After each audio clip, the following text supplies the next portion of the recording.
I help people. I create music. I shape the future. I am an entrepreneur. I inspire people with more than words. I ride forward. The sky is not my limit. Find your blue at MTSU.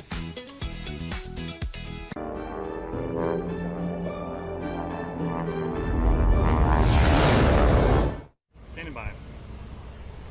5, 4, 3, 2. This is Sean Bean. I'm back. Oshkosh Live, powered by Redbird Flight. I have gotten out of the Redbird booth. They sent me loose out into the field. So I wandered over and saw the bright blue tents to wander into with the good people of Middle Tennessee State University. I am here with Jonathan, Aerospace Ambassador for MTSU. What's up, Jonathan? Oh, not too much. I'm enjoying Oshkosh. Happy to be here, having a great time. Great time. Just two guys with powerful beards here to talk aviation. So, Jonathan, let's do a little bit about your journey.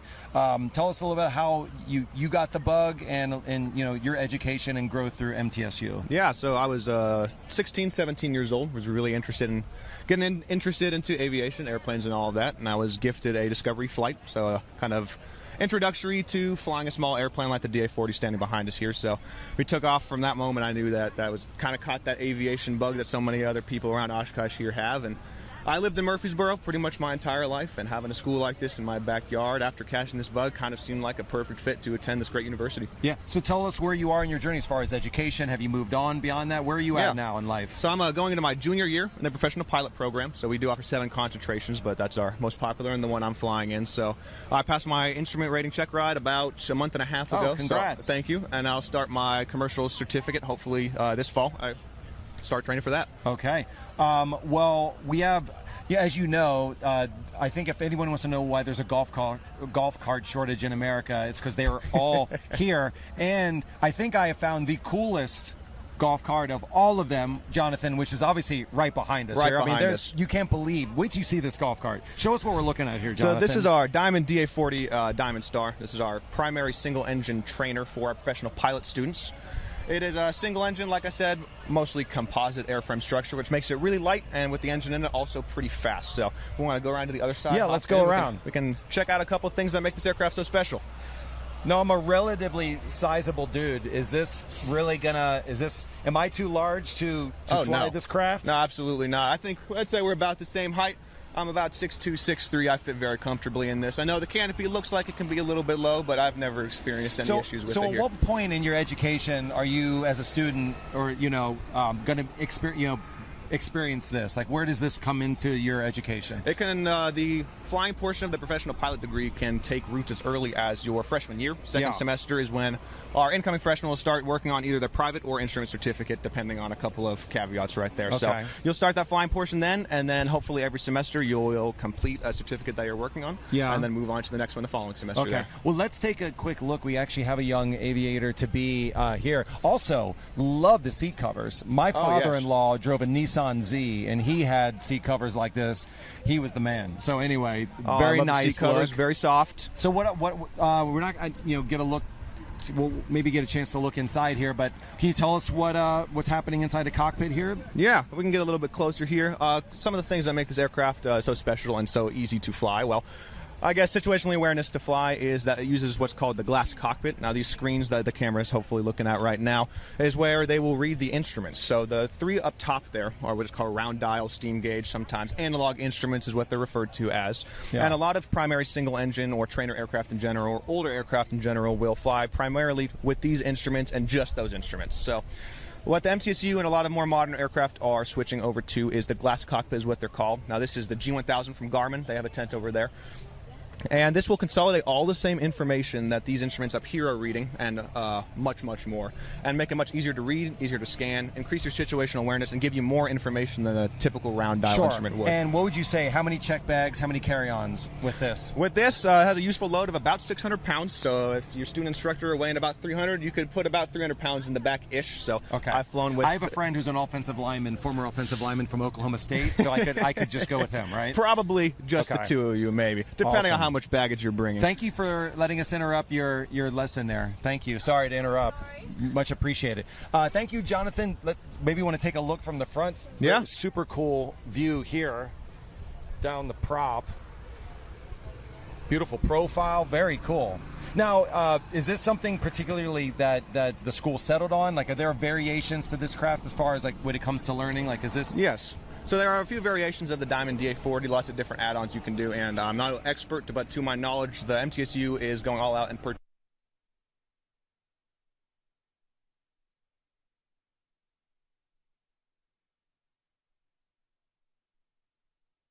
purchasing every... If you think of your colleagues along the way here, please let us know. Be happy to say hello. I'm going to go bother your man Andrew here in a minute. Alrighty. So we'll follow you, go around. I have cornhole out here in the front, couple seating areas shaded that some of the professors and other up higher people than so me as are we sitting head here. into the tent, any particular area, person we should start with? What do you think? I think we could just start over here on the right with Okay. our alumni board. All right. So this right here, would you mind if we got in here? That's okay. So this is our alumni board. If when alumni come over here and say, "Oh, I graduated from the program," and blank. Is Haley on here, our guest from yesterday? Haley is she on your is, alumni yes, board? she's up. Hey, Here, I there she is. believe, on that Congratulations. picture. If she's not, then I Congratulations, Haley. apologize. But she's definitely in this picture right here. Awesome. So, yeah, they'll come in here and say, "Hey, I graduated in blank." We'll get their Polaroid taken. They'll get pinned up here with their year that they graduated and their name. And then they'll also get an MT Aerospace hat and special pin. So, alumni, if you're out there, come check us out. Come get your free merch. And What if get your there's name up somebody here on the like board. me who maybe didn't graduate but would still like a pen and a sticker? Oh, we might be able to slip something Okay. under the table. But yeah, Awesome. let's grab something for you right now. Thank you got you a very Redbird much. hat, we'll grab the MT hat. Absolutely. So let's move on over here. Tell us yeah. what we're looking at here at the center table. This center table is what they're calling the don't touch table. Okay. So this has a couple examples of what our unmanned aircraft system concentrations will be building and flying. So all three of these big drones right here, they are student made and they will make in our state-of-the-art unmanned aircraft systems lab on campus. Sir, back are in you Murfreesboro. responsible for any of this work? I am not. I'm actually with the maintenance program at MTSU there, so part of the maintenance management program there. So I'll be working on fixing the airplanes, anything like that. As for the drones, I know it's one of our quickest growing programs right now. He's actually a little more... I mean, I just want to know, you're telling me you can help me get a personal pan pizza by drone? He can. Okay. All right. Well, tell us your name, gentlemen. Sir? My name is Daryl Hickman, Jr. Okay. I'm the UAS Operations Manager at MTSU, and this is some of the drones that we build at the school. Awesome. One of the first drones they built, like a box quad. It's pretty much a cardboard box with some balsa wood, and the student came up with the idea of using a pizza box instead of the cardboard box. Now, it's not as stationary, and it's a little cost effectiveness is not there, but it's something that possibly in the works later on. Well, I mean, with the state of drones exploding, tell us how this is impacting the school and you. Like, what's your view on it from inside? Every day we think you have something, and it's like something new is coming out. So we're trying to evolve along with that and make sure when the students do leave the MTSU, they have all the tools they need to go forward from there. Awesome. Man, I'm just looking around at all this cool stuff here. Anything else you want to show me? What we want to point out over here? This is one of our, I would say, our senior year class. Okay. This is one they build from scratch. We give them the 3D parts, they put everything together, but this drone can be flown from a laptop. It doesn't need a controller and all like that. They understand all the parts, they understand how it's made, understand the programming you need, and a lot of the stuff that we use is open source, so it's not like you have to pay for it. A lot of drone people are coming together, making open source products that we all can just build off of and grow from there. And with being 3D printing exploding like it is, you can build things like this, a Lego drone, and keep going from there. Awesome. Well, if I could show this, when I went to college, this was what I was using my freshman year. So this is really where my education began. I was a film major, but they started us off easy. Oh, of course. So thank you so much. Again, to find more information about the program and what you got going, there's a cool place on Instagram or online for people to find more. Unmanned aerial systems on YouTube and Instagram. I think we had those two. Thank you so much for your time. All right, Jonathan, what else we got here? This is this is clearly the merch table. This is one of our two merch tables, yeah. It's almost identical to the other one on the right that we passed by. We got some pens here because you never don't need something to write with. Can I go ahead and get one one? of those? Thank you so much. If you're interested in our program, you want to hear more about our aerospace program and the 7 concentrations we offer for undergrad and 3 for our postgraduate degrees, you can find out more about those. And also a QR code there if you want to take and scan to get to our website. Okay. We also have sunglasses because we know how it gets hot and bright here at AirVenture. Again, here. can I get one? Absolutely. Thank Take you so everything. much. That is Yeah, that's sweet. I'm wearing them right now. Yeah, Quite you look comfortable great. indeed. You know, I see our man Andrew over here trying to sneak behind the camera, sir. We want to get you right here. This gentleman right here, responsible for marketing communications for Middle Tennessee State University. Thank you, Andrew, for a minute of your time. So if I could hand you the mic, well, I'll show the mic. So many microphones. Tell us, how do you market and how do you communicate all the cool things that are happening at your school, specifically around the aviation program?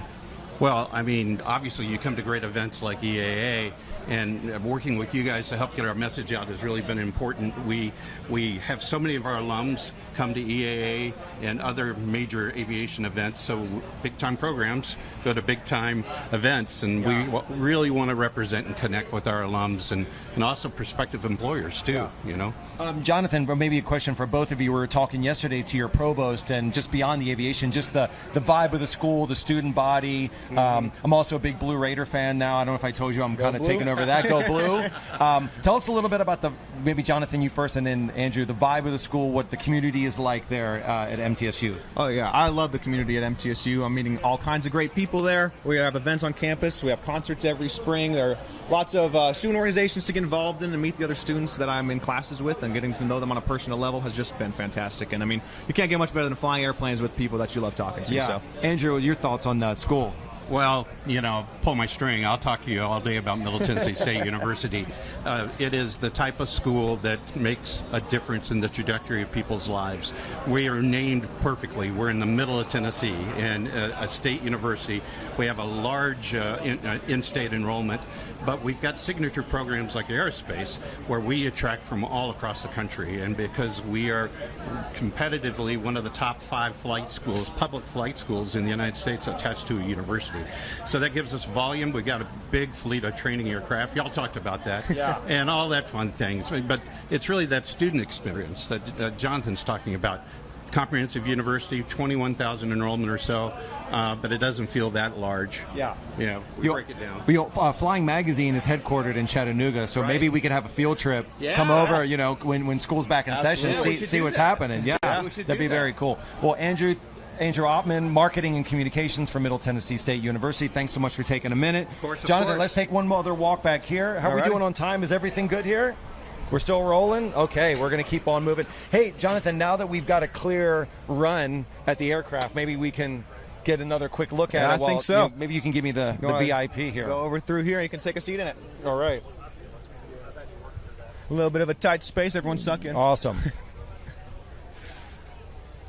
I can hold your mic all right, for buddy, you because you're going to need both hands. You're going to for make me look cool, and so the camera's going to make me look cool. So you take that, but don't talk into both. I won't. All right, so you're going to hop in. There's a step down here. Put my merch down. Of course, you don't want to break those. Okay. There's a step down there. There's a handle up here. Go ahead and grab onto the handle. It's kind of in here like this. Yep. Right there, and step up onto the wing. I promise you can hold you. It's made to do so. I had reservations at first, and then just lower yourself down to the seat. Exactly. Yeah. That's exactly where I've sat for 100 or so some odd hours there. All right. Learning to fly this airplane. Beautiful. So we're going to give you a chance to kind of step in here and maybe get another view. So again, Jonathan, tell me a little again, now that we're up close and personal, what we got cooking here. Yeah, so this is, like I said, the cockpit of the DA-40 here. So it uses a stick control, which I much prefer to the classic yoke flying. It makes me kind of feel like a fighter pilot, although I've never been one before. Yeah. You have your engine controls down there. That's going to be your throttle, your propeller control, and then your mixture control. That's going to control different things for the engine and make sure you're operating at max efficiency. And then, as I said earlier, for these screens, those are the glass cockpit for the Garmin G1000, kind of consolidating all your instruments, your GPS, your engine instruments, and 2 easy to read, easy to scan screens that gives you very up-to-date information on the state of flight you're flying in. Awesome. What about music? You know, as you bring boombox, tell me about how you're rocking the tunes when you're getting your hours. We got to be careful when we're flying with music. We're talking to air traffic control. We don't want to miss anything, so it's perfect. The DA-40, at least some of them do. Some of the more advanced ones with the Garmin G1000s have Bluetooth capability that'll page it right to your headset. But also you can get Bluetooth headsets that'll just connect to your phone and talk. And what's great about those is that they'll cut out every time air traffic control's talking to you, so you won't miss a single word from them. So tell me, what's the most beautiful view in all the hours you've logged in this thing back home, Murfreesboro? What's like the coolest view you've seen? The coolest view I've seen, I was flying a cross-country flight to somewhere all the way in West Tennessee. It was about 100 miles in a straight line. And it was when I was doing my instrument training. So I went, and that's kind of how you train to fly through and above clouds without making visual reference to the ground. Right. So I flew above a cloud. There was a huge cloud layer beneath me and another huge one above me. So I was in this kind of pocket between these two clouds that I was in for 100 miles, and nobody up there but me and my instructor that was sitting with me, and it was an amazing experience. Awesome. Very cool. Yeah, I don't know. I mean, like I said, I'm a sizable dude. Like this is fine. Oh, absolutely. I've never had any problem fitting in it. Yeah. Awesome. Well, I'm going to hand this back to you. All right. Come on back down to earth. Yep, the same way you came in.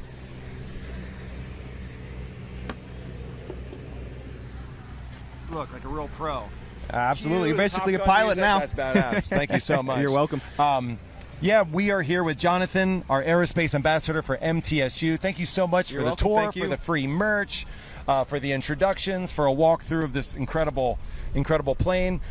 So check it out, Middle Tennessee State University. Really incredible aviation and drone program there.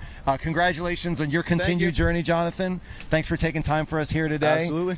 Why don't we take a quick walk? If we have a couple minutes, let's take a quick look at the thoroughfare here. I'll take this from you. Let's just take a quick look since we still have a couple minutes. Want to show, I don't want to get you too far away. Real just quick look at the thoroughfare. We are here. It's about noon here on day 2 of Oshkosh Live here on Tuesday. You can see the crowd starting to pick up. I just got a heat advisory notification on my phone for Oshkosh to look out for temperatures upwards of 80 degrees over the next couple days. You know, I'm from Florida, and 80 degrees is what we call Christmas. So this is not a big deal. You're really not supposed to be wearing jeans at air shows. Should have worn something a little bit different, but not a big deal. But again, crowds starting to pile up. Golf cart palooza, people. Again, when you're out here, I'm hearing a lot of people talk about sunblock, hydration. It's very intense. Again, the grounds here are about 1,600 acres, and damn near all of it is filled with either aircraft, displays, tents, air shows, runways. So there's a lot of ground to cover. There are some tractors pulling trams. There are some golf carts taking people around, but really you're on foot. This is the Coachella of Class C airspace. So you're going to get a lot of people, a lot of revelry, and it's a pretty awesome scene here on day 2. So how are things looking back in the studio? We're going to throw it back to the Redbird booth. This is Sean Bean with Oshkosh Live. Back to you.